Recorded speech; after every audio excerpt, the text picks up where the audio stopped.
Welcome to ReSounding, a podcast exploring the power of the arts in advocacy and in action.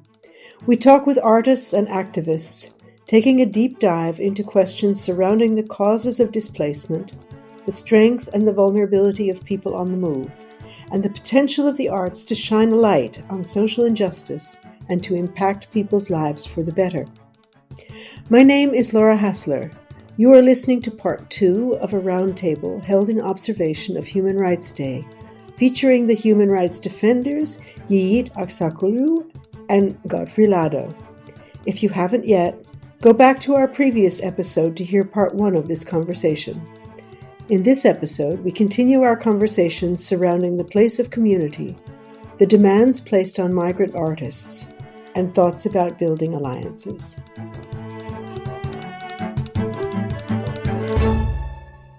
I've lived in this country for a long time, for 45 years. I remember when I first came here, there wasn't the degree of, you could say, wealth that people have now. There was much more of a kind of socialist-oriented state. So there was a much more extensive healthcare. Somebody was saying the other day, yesterday, I think, when she was growing up, there were music schools in every town which were free.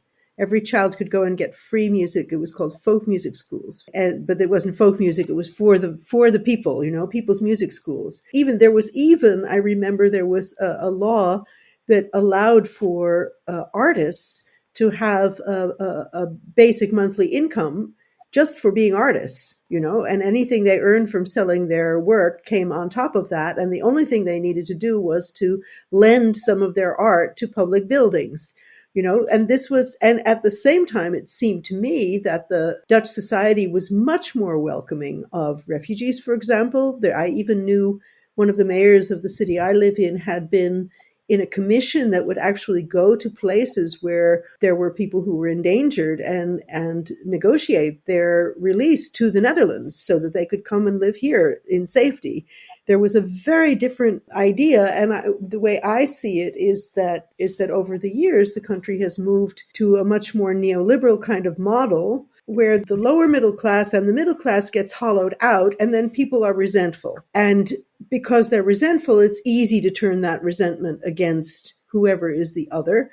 And the people who are well off financially are fine with everything. But that's because they're well off. I mean, when I first came here, you didn't see beggars in the streets. It wasn't there. So I think I agree with you absolutely that people need to get into the political space, but that political space has changed very strongly over the years. And I think also defining what is that political space and who belongs in it and who has the vision, especially, transform that space. And how do we build those alliances? And that's what I'm so curious about. I mean, can you describe something, both of you, in how your own organizations work in terms of building what the Dutch call draagvlak? What would you call that in English? As maybe sustainability for change? How do you do that? What's your piece of that? When I read Ed's email about Human Rights Day, power of collaboration, the importance of community, as kind of, how can I say it, it's a self-fulfilling sentence. So the power of collaboration results into a strong community. And what we are not doing very well in the Netherlands is creating genuine collaborations. Yeah. We have a lot of collaborations of friends, collaborations of interest. But I personally think we need collaborations of meaning. Our organization have to work with other organizations that are serving the same target group so that together we create projects that we can ask for funds for. So there's always kind of a profit when people come together. There's something good. But if we turn that coming together into kind of a niche, a commercial something that you collaborate just to achieve a certain results, then we will create the world we have right now. I've been active in Amsterdam for the last 15 years, and what I see is like most of the activities comes out of spaces or people who have been working together for a long time, or the same people all the time. There is very small space or no space at all, or no room for people who are new. If you don't have that network, if you're not connected, you don't get in there. And then as long as this same group keeps doing things year in, year out, I don't see anything new coming out of there. So suppose the three of us decide we're going to build something new. What would that look like? Very interesting. Yigit. No, I'd say, what Greta said lastly, and then in the Netherlands, someone tried to grab the microphone. I think she said, no justice on occupied lands. So this type of solidarity we should think of beyond collaboration. No, I stand with you. Yes. No matter if we have the funds or not, I stand with you because you suffer, and you stand with me because I suffer, and this is unjust. No, this is the basis, the main principle for whatever you call collaboration or solidarity. It's solidarity in my case, and we should rely more on the word itself and on the practice of solidarity as well. I totally agree with Godfrey. Like the NGO scene here is very much based on funding, and most of the time the main funder is the state. So there's always this diplomacy, like trying to keep the balance between what we say against the state, how far we can go, or not. This cannot function, and it doesn't function. And as he said, there's no space for newcomers in this sense. What we could, like, what I'm doing, or if I repeat the question for myself, I was also unsuccessful with Mahalle, and I think I am unsuccessful because I was alone. Now, recently, I started to find peers, people in exile with different backgrounds and so on. And now we are forming something as maybe a platform of artists in exile, maybe a foundation later on with people in exile and so on. Now we are forming something. But all those years, I just tried to create a space for myself and for other refugees. It didn't work. It just small initiatives here and there. I could convince some public institutions, some organizations, but there was no actual results. I can say, hey, we created this here in this country. No, because I was alone. So I think it's important to find ways to create those areas of solidarity, and whatever we would provide, if the three of us would found something, could be a space, a platform, an area where it gives some space for those who are unable to participate, actually, not necessarily an incubation center, but like an incubation center where ideas and voices are being amplified, problems are being underlined, not by one person, but by 50 persons. If women in the asylum process are going through extra discrimination because they are women or members of LGBTQ community, we should be able to provide the space for them to tell those extra problems that they are experiencing than all the other asylum seekers. But if there is no space, then it's only the white Dutch people are talking on behalf of the asylum seekers and the refugees and so on. And it doesn't function. It doesn't work like that. No, interesting. Because, Art 27 obviously was intended to be this, only wider. It was intended to be this throughout Europe and other countries as well, as a kind of platform that we share. And we do see some good things coming out of that. We see some collaborations. Obviously, this podcast is part of that, and the relationships that we've built up. But it is a long and a slow process. And I think that one of the things that's important in that is actually for people to step outside of their bubble and outside of that kind of, I remember when I first came here, it was kind of a description of the Netherlands that everything was in what they called zuilen, which is like pillars, if you lived in a village and you were Catholic, you went to the Catholic butcher and the Catholic greengrocer and the Catholic school, and you didn't know the Protestants in your village or the socialists. There was sort of those three main pillars. So it's or socialists or whatever. I think that a big challenge in this, again, is coming back to this building connections across these different identities. as you say, solidarity, standing up for them. And speaking of that, can you say anything about the people within your own network? How are they feeling specifically as a result of this election? Are people more scared to raise their voices now? Are they feeling more anxious? How is this impacting your own network?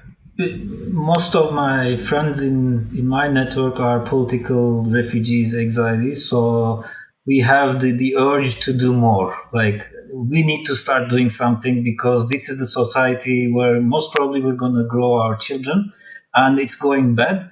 And we are here because of politics. So we need to find ways to discuss what could be done and how we can contribute politically to this society as well. So the more we talk, the more we are convinced that we need to be doing something, and we cannot simply try to integrate in the society, but be involved in all areas, social, political, and cultural areas, actually.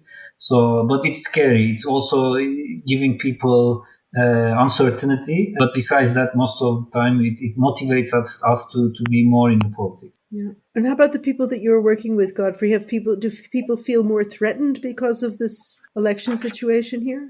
I have to say, Yigit's answer was very interesting. You know, most of my Dutch friends, most of my Dutch colleagues are dismayed by the results of the elections. And then they talk about all the worst case scenarios. And I find myself in it, taking more the side of what Yigit is talking about. It has happened. How do we work with that? You know, how do we make sure the damage it will, it will cause us, if there is any? How can we manage the risk? You know, instead of talking about the risk, but okay, all right, we have now a guy that will probably close all the borders and do all the things we're expecting. How do we go about it? How do we deal with it? You know, that's the mindset I have. Succumbing into the unknown. How about the undocumented people that you're working with? How has the election affected them? Have you heard things from people? Absolutely. Like most undocumented people, you have the echo effect. They echo what they hear. Like, okay, this guy's a racist guy, so they also go, this man is racist. But you also have that resilience. Like, most of the undocumented people come from far away with far more challenges and struggles than having a right-wing, big political party in a city. It's not like this will change anything for asylum seekers or migrants. There'll still be people coming. Even if they close the borders, there'll still be people coming. So in that aspect, we are, or the most undocumented people are unaffected in such a way. But they do echo the sound, what everybody's saying. Mm-hmm. But we tend to underestimate the resilience of moving people. You know, if you have to live a life somewhere and move to a new place to create a life, that says a lot about your personality as a person. And I don't believe these migrants, refugees, people who moved over here from whatever circumstances will be easily put down by a right-wing political party. Right. Yeah.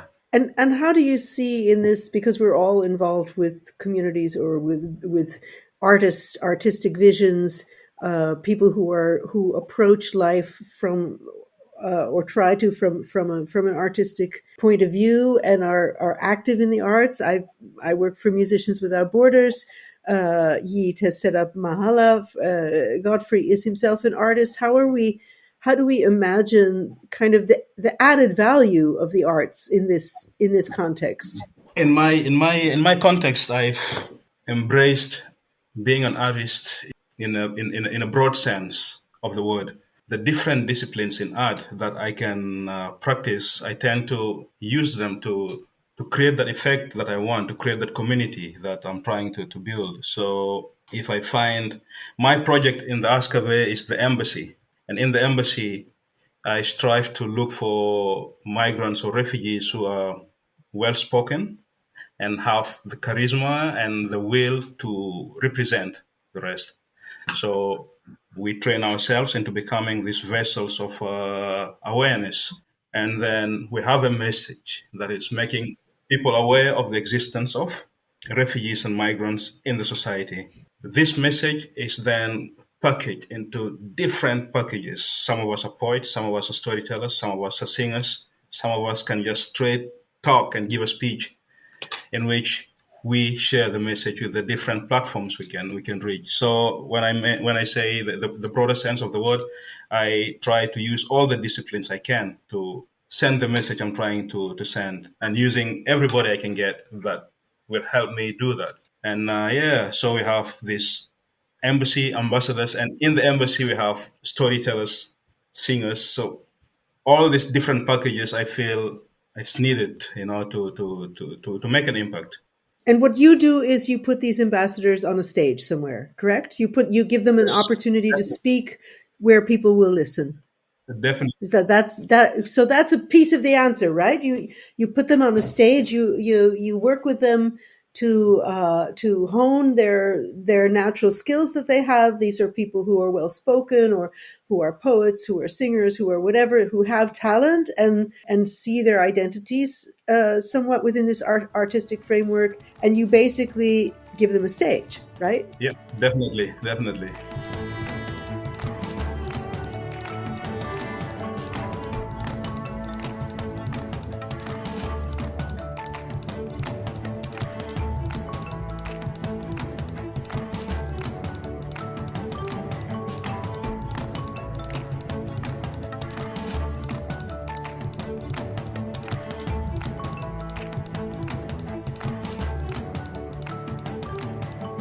I can tell another story. Maybe what Godfrey is doing is something that I wasn't able to do.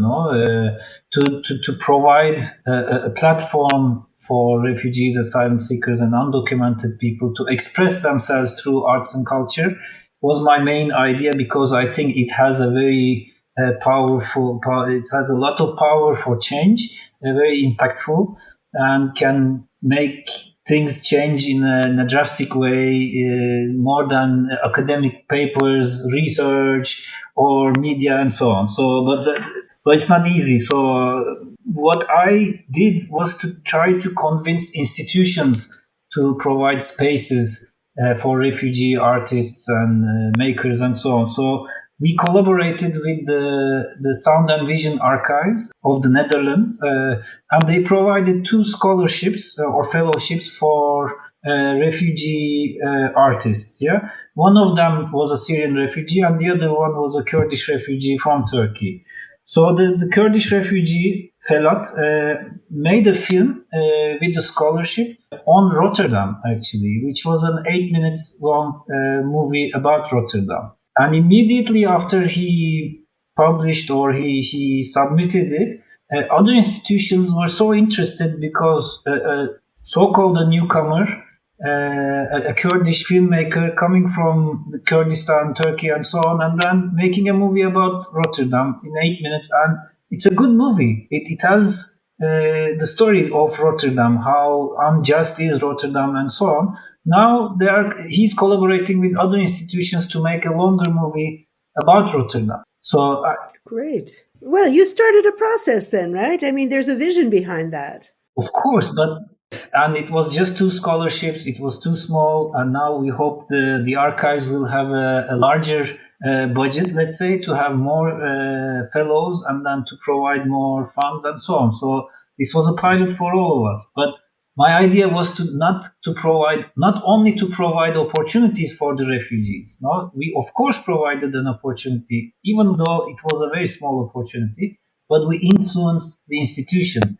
The large Sound and Vision Archives now is convinced that they can collaborate with refugees and organizations like ours, and then they can have good results, actually. So this is where I think there is value. We need to focus on the institutions, because most of the time, most of the white-led Dutch refugee serving organizations are trying to fix the refugee. They provide training. They provide, support, this and that. But what is broken is not the refugee, is the system. So we need to try to fix the system where it comes from the institutions. So we can change one institution at a time.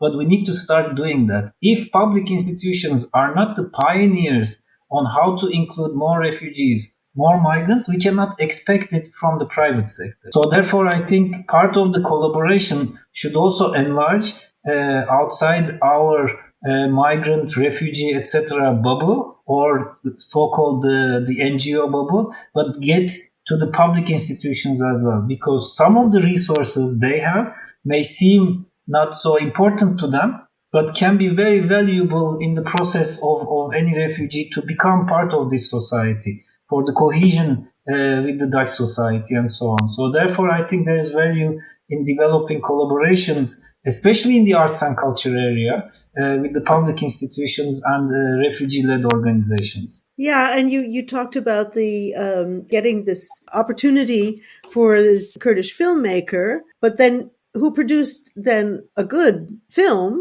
which itself probably also influenced or will influence those who see it, right? So it's not only the institution and the person himself, but it's then also radiates, and there we have the impact of the arts in a broader sense, right?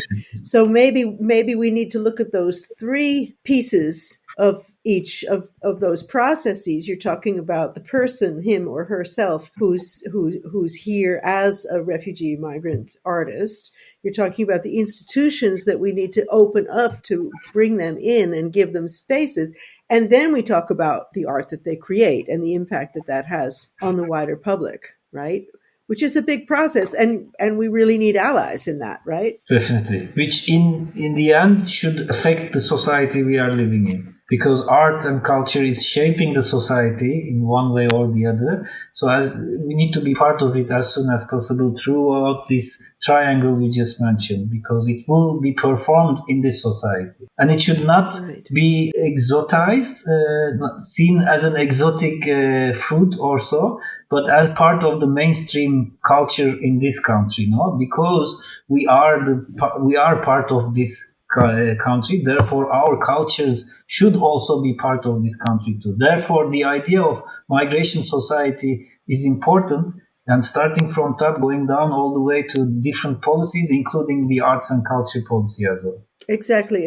And that's the other thing we were going to talk about a little bit, is the tendency within, I would say, not only Dutch culture, but European-based cultures, of separating everything that migrants or people with a migrant background do from the main society, as if it's something different. I remember we did an interview with Zina Edwards, who's this amazing poet, artist. Once she came as a kind of spoken word singer artist and did a benefit in the early days for Musicians Without Borders. She's UK based, and she has a Caribbean background, and she was talking about how whenever she was engaged anywhere, people wanted her to be writing about or to produce things about racism. She said, I also sometimes want to write something about how much I love flowers, or, whatever, just be an artist. You don't have to always be a Black artist or a foreign artist or a Muslim artist, however you define it. And this is what you're talking about, right? Redefining the society, and how can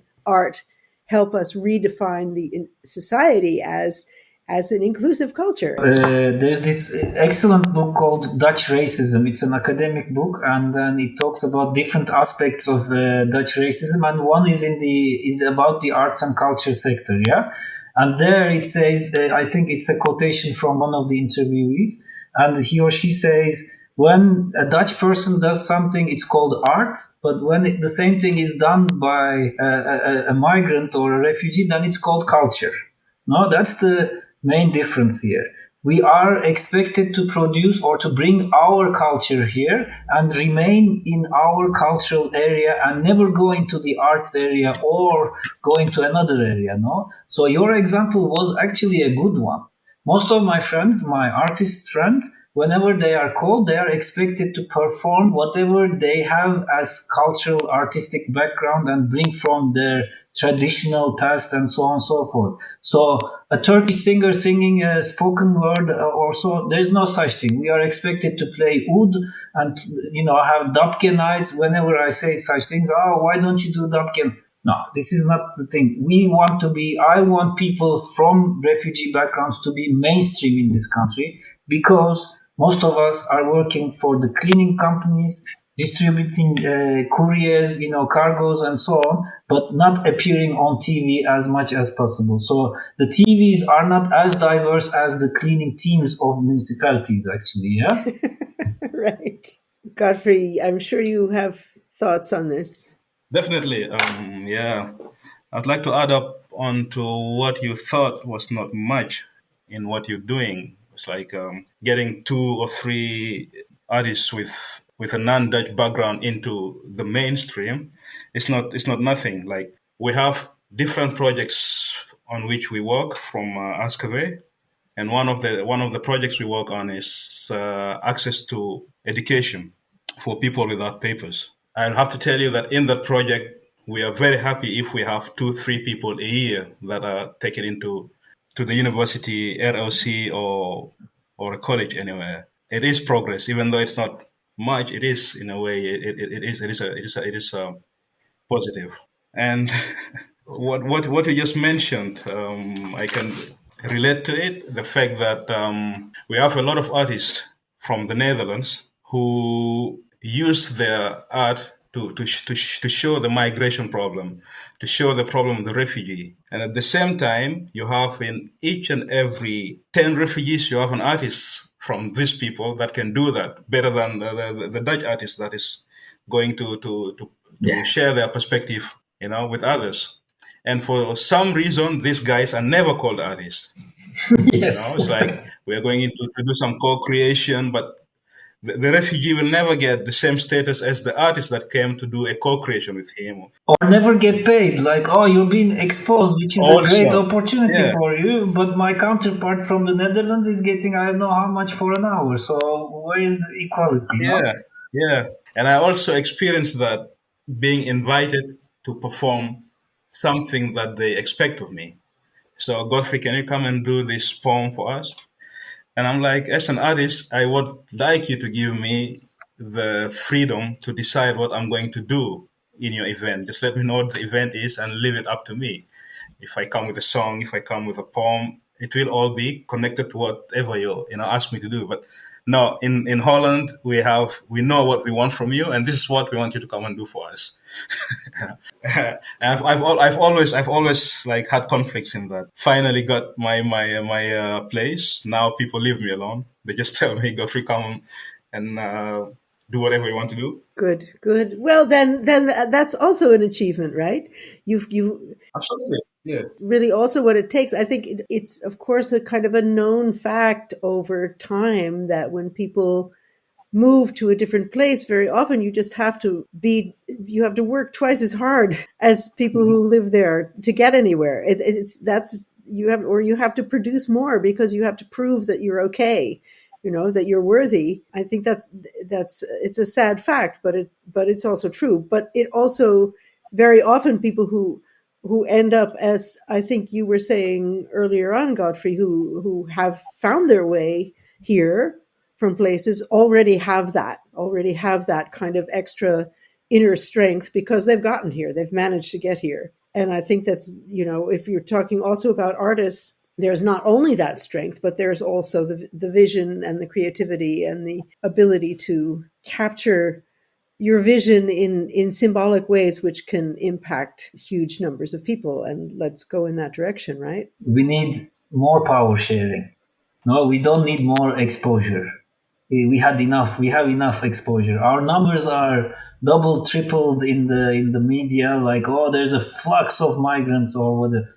No, we need power sharing. We need power sharing in institutions, in organizations, in spaces, everywhere. This is not going to change otherwise. So if some are always in the position of saving the other, this is not going to be a power sharing. Yeah, this is always going to be a hierarchical relation. This is what we need to start changing. But I also want to add, in order not to turn this episode into complaining about Dutch politics and society, that there is potential. This is why I came here in the first place. Like, it is one of the most tolerant open, democratic societies in the world. So that's why I'm here. That's why I leave my daughter alone, 12-year-old, in the street, because it's so safe and so on. So we have the basis, not only in the Netherlands but also in Germany, even in Italy. I believe there is basis to establish a democratic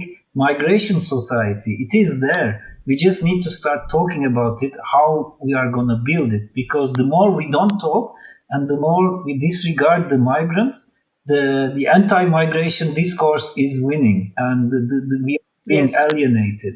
So this is. I hope this is a positive note to end, to the discussion around the Dutch politics and Dutch society. I still have hope in the Dutch people, not in Dutch politics, that we can all together influence what's going on in Dutch politics.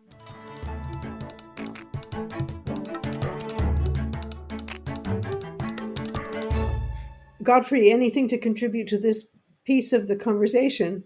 Do not be afraid of the right-wing wave coming onto us. There are ways to defend that. Think of those ways, and we'll be okay. I mean, there's always a wind of change every few years, so let's be positive. And there's always a space for light, huh? Yes. And either of you want to share anything that's coming up or ways that people can find you online? The embassy, ASKV, the ASKV embassy and the ambassadors project I'm working on. Yesterday heard that I have got a grant that I asked to be able to work, to extend the working with ambassadors in the community, in the Dutch community, also like working with young people. Congratulations. Yeah, I never focused on age, but now I have I got a grant to work with youngsters for the coming 2 years.